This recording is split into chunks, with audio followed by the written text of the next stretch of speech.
Welcome, everybody, to Casting for Two, the podcast. This is episode number 131 with me, that random host named Chris.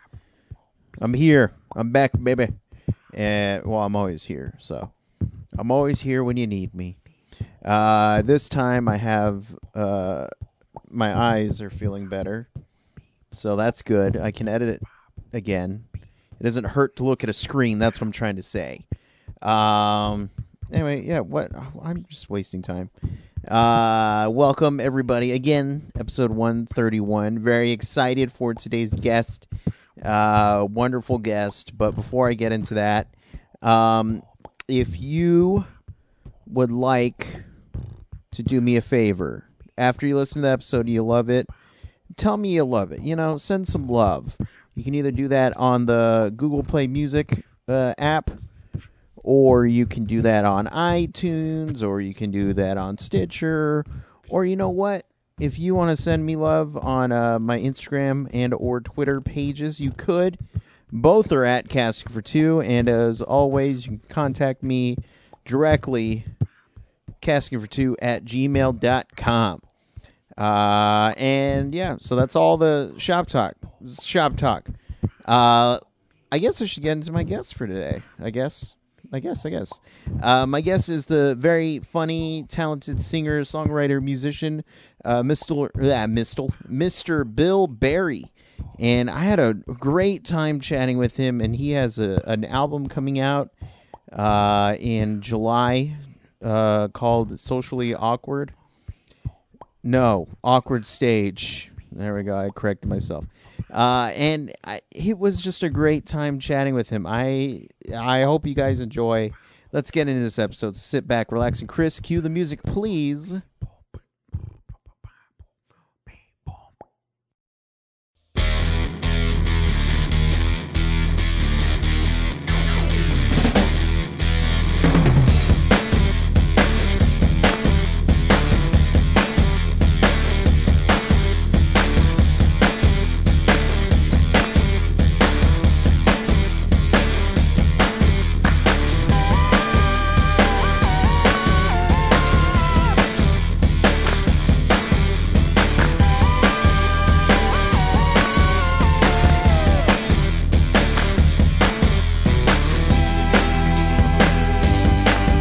Hey, Bill, what's going on? Hey, doing great. Yourself? I am also doing well. Although I am, there is a weather storm coming in, so hopefully that doesn't affect anything here. Weather storms are the worst kind of storms. Yes. Yesterday it was hailing, which was very random. And, yeah. Where are you at? You're in San Antonio, right? Yes, I am in San Antonio. Apparently there's, I guess, tornado warnings kind of in the upper part of Texas towards Oklahoma.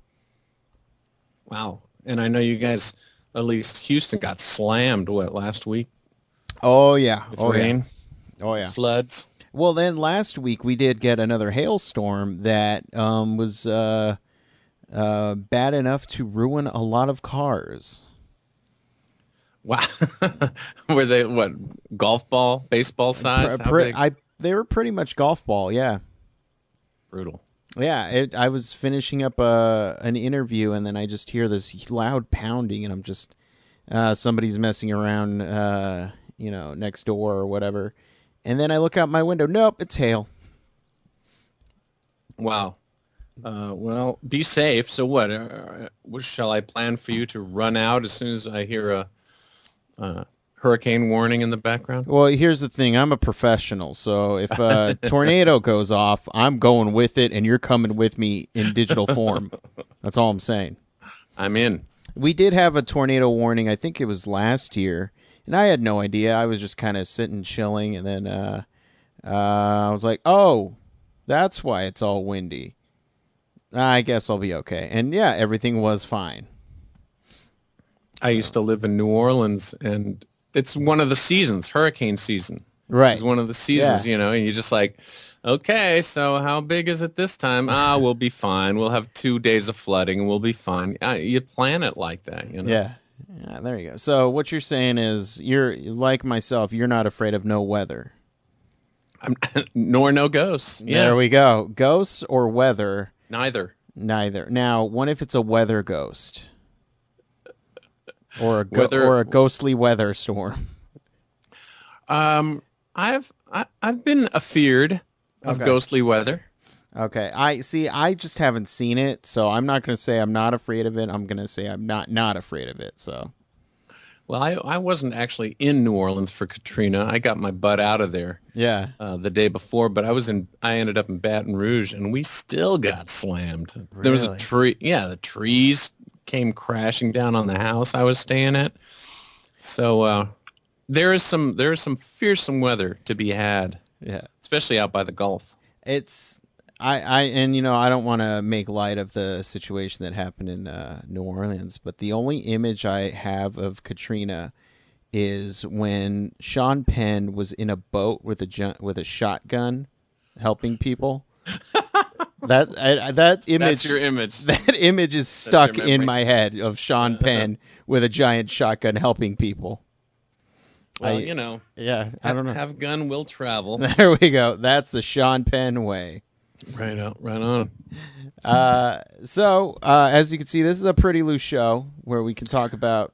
When you were talking about the weather, I feel like I'm a 68-year-old man. Look, that was kind of my segue into Weathercast. Oh, This is a podcast all dedicated to weather oh, good. and Thank and God. Sean Penn. Now, did the Sean Penn get the name above the title?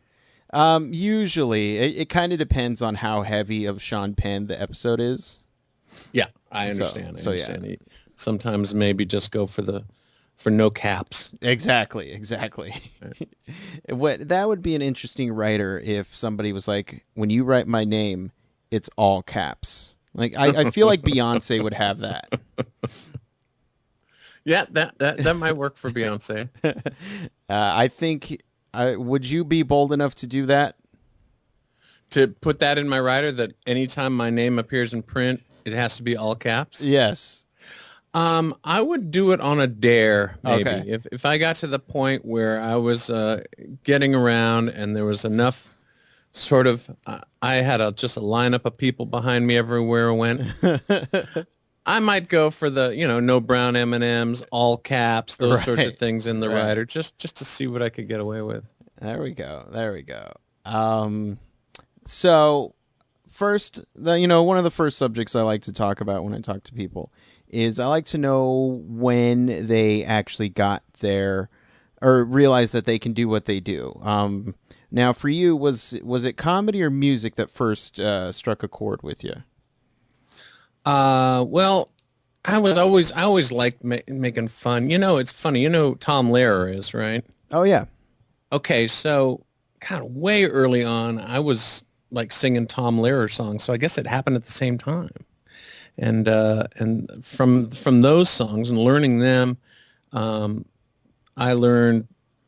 got more into music and through middle school and high school, and then in high school, my friends and I, there were 2 musicians in the band, 3 musicians out of 5 in the band, but we made just a rapturous noise, and we considered ourselves the first punk band in the South Bay out here in Los Angeles, down in Redondo Beach area, and almost burned down the cafeteria. It was a great day. So they both kind of came together, and then like later on, I'd go to the Comedy Store.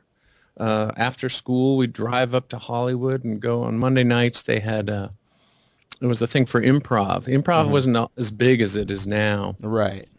And on Monday nights, they'd have the Comedy Store players do improv. And in the head group, Robin Williams was in the big group. And he was just starting to get big.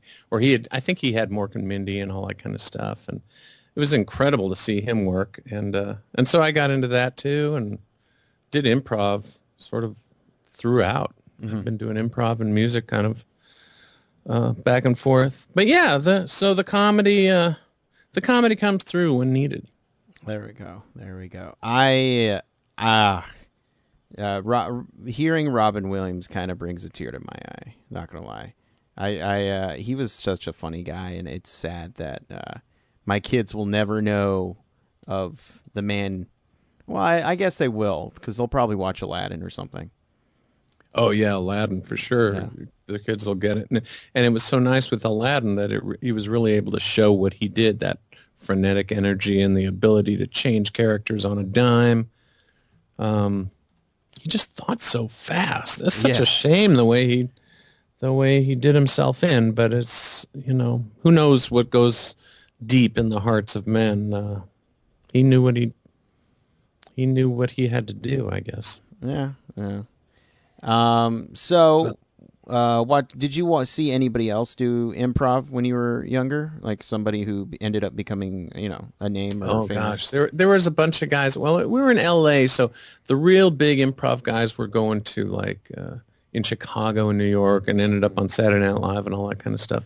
But Robin was probably the biggest name for sure when I was hanging out in the Comedy Store. I mean, there were stand-ups, but that wasn't really my thing. I really liked watching the people improvise and making the stuff up. So, And Robin was the leader of the gang. there you go. And so, when did you realize, hey, music, comedy, I can actually do this for a living? Well, that goes up and down for sure. Yeah. But I love. I think what happened is I really got into songwriting for many, many years through my 20s, and when I really started working on it and kind of getting past the let's write a love song, let's write this kind of song, let's write an opening song, let's write a rocker, a party song. After you kind of get through all that, then you start, all right, let's dig in a little deeper and see what's inside me. What do I have to share? And a lot of that stuff, and I find this a lot with newer songwriters, is they're really just these sad, you broke my heart, or I did you wrong. And they ended up being very sad, serious songs. And I'd be out playing them. Mm-hmm. And it'd be like, it was a drag for me to sing it. Yeah. I was like, all right, forget this. I want to write some stuff that makes people feel good or makes people laugh. Maybe they'll think a little, but so I really started working hard on writing songs, not wacky songs, or songs about farts or whatever, but songs that just had a sense of humor to them. And I found that really clicked with the audiences that were coming out to see my shows, and it really grew from there. It was great. And so I was listening to your album, and I was just so surprised with the amount of story that is crammed into one song. And I was just, I can't do this. I can't write like this. I have troubles writing a regular love song. This guy puts this entire short film in a song, and I was just amazed. Well, thank you. You being a filmmaker, I really appreciate that. How was the writing process for your album, Awkward Stage? Awkward Stage released July 22nd. Yes. Mm-hmm. Yes. Well, when it comes to story songs like that, I really start with the story, and all the story songs are really stories from my life. And so, a big part of being a writer is having lived and gotten into perilous situations and crazy situations. And so, and then as I'm writing, it's like, all right, there's this story, and maybe I'd tell the story at a party or whatever anyway. Mm-hmm. And people laugh and whatever, like the Steve Martin song, The Day We Stole Steve Martin. That's a story I'd always tell at a party because it was so much fun. And then I just finally decided, well, let's write it down. So I wrote the whole thing down, or The Piano Tuner with the Lazy Eye, another true story. And I wrote the whole thing down, and then started picking away at it. It's like, what is, as I'd read through, I might grab one line here or a line there that really spoke the truth. And that's the key, I think, to writing a good song of any kind, is you just need to speak the truth to people, even if it is a party song, or a story song like this. And so finding that kernel of truth and then another blank page and putting that kernel of truth at the top of the page and writing from there and just digging it all up. And then once you have all the grist for the mill, so to speak, then I could start putting lines together, figuring out, okay, what sort of format do I want it to be?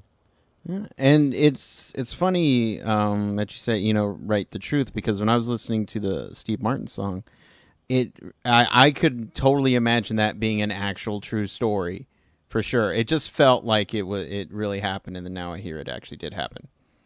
Oh, absolutely. No, I mean, I suppose people say, "Oh, you can't make that stuff up," I suppose, but I can't. But I lived it, and it was crazy like that. And I mean, it ended up being kind of like wah wah, nothing happened. But to get there was so exciting and so much fun. And then of course when we recorded it, I thought, well, we want to have a banjo solo. Who should we get? Ed Helms. Right. Ed Helms. That would have been a good choice. But I was talking with my producer, and it was like, well, let's start at the top. Let's see if Steve Martin's interested. And I didn't know him. Right. I don't know anyone that knows him, but being in Hollywood and in the internet age, you can kind of find maybe 6 degrees of separation and then start working towards it. And I mean, I was lucky. Yeah. I got to his management company, and the very same day they called back and said, well, he likes the song and he wants to talk about doing something for you. So I was really honored and really felt lucky to have Steve Martin be on that record. And Steve Martin is one of those people who I would be very afraid to talk to, just because I have such fond memories of him. I remember watching The Jerk with my dad, and just oh my God, it was so funny. Mm-hmm. But I do hear, and you can probably confirm, when he's normal, every day-to-day Steve Martin, he's a pretty calm, serious kind of guy. He's not this zany guy who's running away from, snipers all the time. No, he doesn't. There actually weren't any snipers right around, or oil cans. Exactly. No, he's very humble and very sweet and very kind to give of his time. There you go. And no, what? Yes, I was just mumbling. Oh, okay. So was I. It's all good. It's okay. A couple of random guys mumbling. This is Mumblecast. Oh no. My goal is to start many podcasts within a podcast. That's good. I just kind of reach out and try to give something for all the listeners to exactly. I try to reach every demographic. Right on. From the weather to the shotgun wielding Sean Penn demographic. What got you into podcasting? I'm thinking of starting a podcast for like a live show that I produce. Yeah. Is it? I mean, what made you kind of go, let's do this? Well, I ever since I think probably about 2009, the idea of a podcast was just something that I really wanted to do. And I talked to my friend at the time, or he's still my friend, but he's not in the entertainment industry. Nothing. He's just a regular guy. So he was just, well, what would we talk about? And I was just like, it doesn't matter. We just talk. And so that didn't work out until 2011, when I started meeting, all my film friends. And I had this friend who I just said, you know what? We have chemistry. We should start a podcast. And he gave me the reaction I was looking for originally. He just said, yes, absolutely. Good reaction. Was that in school when you were in film school? No, that was after I got out of film school, and we worked on a couple. We wrote a web series together. We were just kind of thrusted into this friendship because I had never met him, or I maybe talked to him, briefly. But then we just hit it off, and we said, you know what, let's start a podcast. And then later on down the road, his schedule got busy. and it was getting harder and harder for him to be scheduled. So I said, you know what, let me go do my own thing for a bit, and that's what this is. It's a good thing. It is. It is. You know, it's that thing where I didn't personally want to be the mom of the group. You know, I don't. Good choice. I don't want to get mad at them for not being available, and then when they are available, they're not on, and so all the content's bad. So I was just like, look, you know what? Maybe we need some time. And so that's when I said, okay, well, this is too much time. I need to do my own thing right now. I'm going crazy. Right. But podcasting is just so much fun. And I think part of it also comes from, because I'm a huge Howard Stern listener. Right. And I would never say what I do is on the same level of Howard Stern. Not at all. I think that would be an insult to Howard Stern. But it's just the idea of just having a conversation with somebody is just what I like, especially if it's fun and light and silly, and not about politics or religion. Yeah, gosh, so now I'm alienating all the religious and the politics religious politicians. Sorry, all right. Sorry. Now, where'd you come up with the title? Is it based on like Cocktails for Two, or a little bit? I wanted it to be more of a reservation for two. You know? Okay. Yeah, just light, fun. Every episode is a first date, so we're on a first date right now. So, how am I doing? Am I going to get lucky? Well, I don't know yet. We'll find out. All right. We'll find out. I guess that's inappropriate to ask on the first date. Maybe wait for the third first date, okay? Got it. Yeah, you've had people come back to your show. Of course, yeah, and I genuinely just love chatting with people. So, yeah, so that's basically where the name came from. Podcasting for two. Hey, casting for two. There you go. Cool. It was. And I know it's a good name, or a name that I wanted to use anyway, when I say casting for two, and it's like, okay, done, move on. There was no second guess, even to this day. So, and it's been established in 2013. So, yeah, you've got a good groundwork going here. I do, and it's in July is my third year. Oh, okay. Terrific. Yeah. And your album actually releases on my sister's birthday. Well, I'll have to get her a copy. July 22nd. Oh, July 22nd. Yeah, what did I say? Your sister's birthday. Oh, okay. Yeah, sorry. What? Welcome to Amnesia Cast. Right. Exactly. No. So, but what is your live show? Well, it depends. Sometimes I'll play solo with an acoustic guitar, and actually I do a monthly show. I'm in Los Angeles, and I do a monthly show here in town. This is a third year, called Songwriters Square, where I invite local or touring songwriters, and it's the third Sunday of every month, and we sit in a it's at a theater, local theater here called the Lyric Hyperion Theater, and we sit two across from each other, so it's four sitting facing each other, right? In the center of the theaters, and then the audience sits all around us, so we're like in the little square in the middle.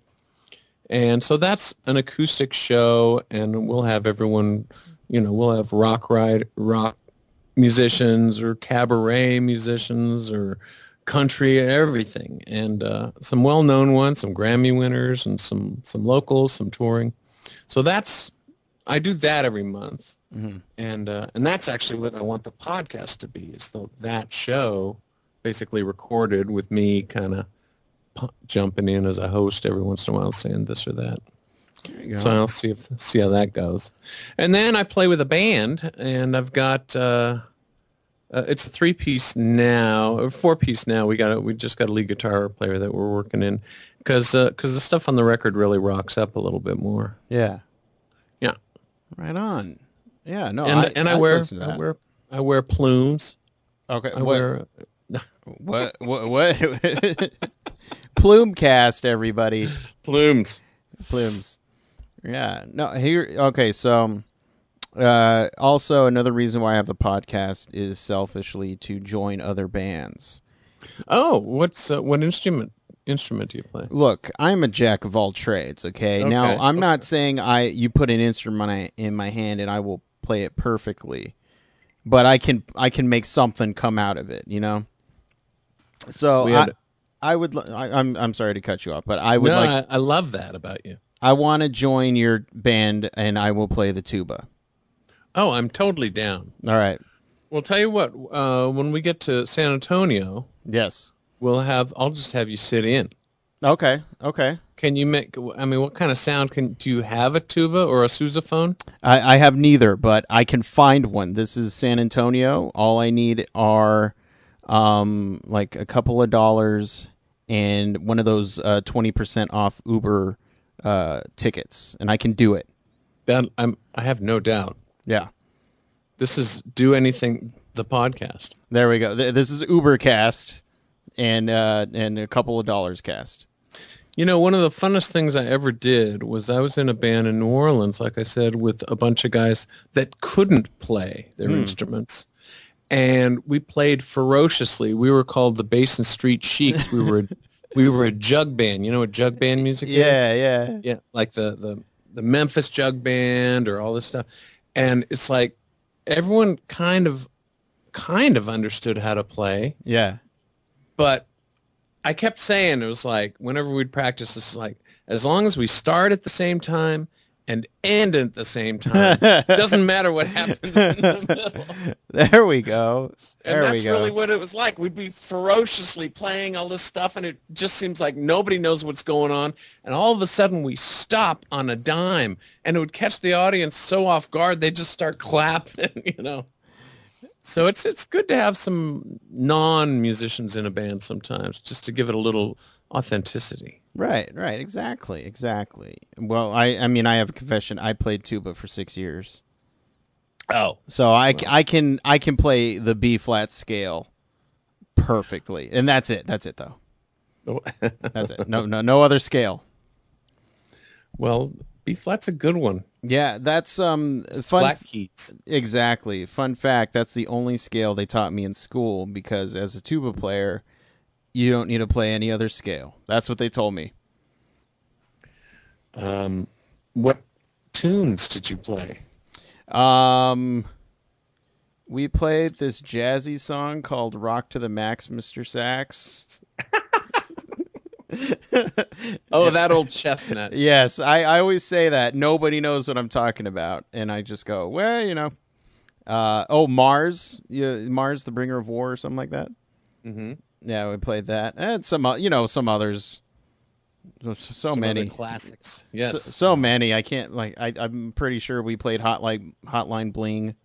There's a lot of songs in B flat, man. You can really stretch out. Exactly. So we've come to the part of the podcast where I like to give you the floor, and I want you to talk about this is the Barry cast, and you can talk about whatever you'd like. All right. Can I include you in this, or are you going to the bathroom and I have to monologue? No, I'm here to back you up. I'll yes and you. Well, I'm excited to be on your podcast because I'm a huge podcast listener. I love what's going on in the podcast world. There's probably thousands upon thousands of different podcasts out there. Right. But I'm a huge listener and get turned on to so many interesting artists, music artists, and bands that I would otherwise not hear. Right. And it feels like there's a new media emerging. You know, I can't say that how much clout it has yet, but I know that people that listen to podcasts like yourself, I listen to something called the Rock and Roll Geek Show, and I get I learn about a lot of upcoming like hard rock bands and that kind of stuff, and it's just it's a new media, it's a new way to take in music and what's going on. And what's nice is it's not you're watching the screen. We watch screens so much of the time, you know. Right. And to be able to put on an audio podcast and go walk the dog. We have got a great German Shepherd here that I love dearly, and we take her on walks all the time, and it's kind of nice, or I do, and if I'm with my girl, then I don't listen to podcasts, but if I'm by myself, I listen to that, and it's a nice place to kind of halfway float away. So it's a real pleasure to be able to be on one, and I've listened to a bunch of yours, and they're always they're fun, they're fresh, and they're kind of, and the artists you have on there are just sort of very, you're good at a conversation, just having a conversation. Oh, well, thank you. I appreciate real that. Nice. I mean, yes, and... Yes, and exactly. Well done. Little improv. Yep. Improvised improv there. No training at all. Thank you very much. You know, yes, and will get you far. There was that movie that Jim Carrey did a few years ago called The Yes Man or whatever. Oh, Yes Man. Yeah, I thought you were going to say number 23. No, I would never bring that one up. But it's just interesting to say yes to opportunities. So often, I think it's easy to kind of say, oh, well, this guy seems sketchy, or I really don't want to do that, or that's not my dream, or this is not. Man, everything's an opportunity. So saying yes and, which is the classic improv, whatever idiom or sort motto. Of like, yes, let's call it a motto. Let's call it the motto cast. A motto cast on Carrie Cast. And exactly.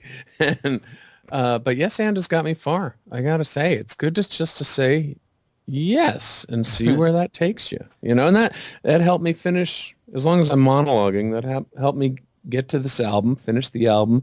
I write serious songs too, but one of the engineer that was working on the mix as we were listening, he was like, 9 of these songs out of 10 are funny. Why don't we get another one in there that's funny and make it the whole record a comedy record? Right. And I mean, is that how it strikes you? Have you had a chance to listen to the whole record? Oh yeah, no, I listened to the whole thing, and it was very, like I said, it was very entertaining, very funny, but just lots of great storytelling in the album, and so I was just like, oh geez, and it was an easy listen as well.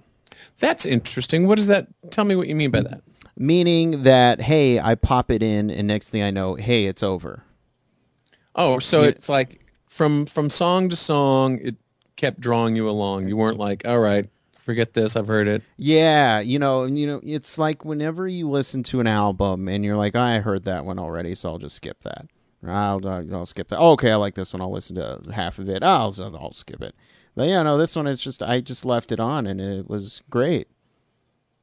Well, that means a lot. I really do appreciate it. We worked hard on making it it's only 10 songs. It's not a real long record. But all the songs have different stories, and some of them are a little more lowbrow, shall we say? Mm-hmm. Fart song.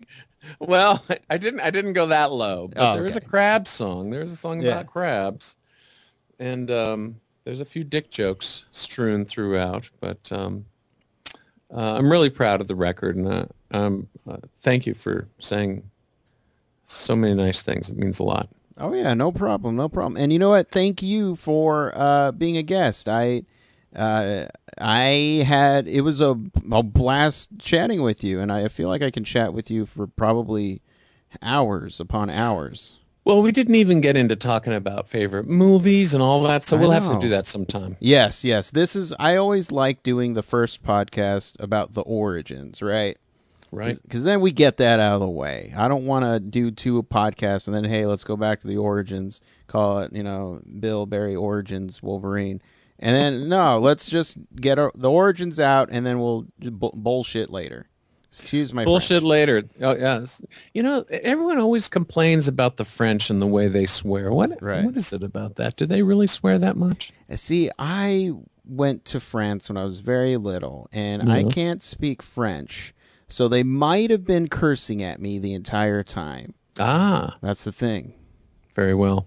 Well, I'll take that to heart next time I go to France. There we go. Just every word that comes out of their mouth is filth. Just think that. Sacre bleu. Oh, whoa. Sorry, sir. Sorry. Hey, Chris, thank you so much for your time today. It was great to chat with you. Well, thank you. And for the people at home who'd like to keep up in contact with you digitally, and or if you want to give out your home address, where can they do that? Hell to the air. You can check out the website at billberrymusic.com. Now, Bill Berry, Berry, so it's billberrymusic.com. And there's more information at about Songwriter Square at songwritersquare.com. And I'm on the Facebook, and I'm on the Twitter a little bit. Oh, you like, what did you do? Like me on Twitter? Oh, no, I followed you. You followed me. That's what you did. Exactly. That means I'm stalking you on Twitter now. I will have to tweet at you soon. There we go. I will after the show. So those are some places. And if you're in Los Angeles, come on out to see us, Songwriter Square. And you can email me via both those websites. So I hope to hear from folks out there. There we go. And Bill, pleasure having you. You can come back whenever you want, all right? Super cool. I would be proud and pleased to do so. All right. And I hope to hear your podcast, even launches. How about that? Well, I'll tell you what, when it does, I'll send you an email or something and let you know, give you the heads up. Oh, that's great. That's good. You have a wonderful rest of the night, all right? All right, you too. You take care and be safe out there. Oh, I will. Don't worry. Don't worry. Like I'm not afraid of a tornado. No. I'm really not worried. Yeah, no, neither am I. Whatever. Okay. All right. Bye. Very good. Bye.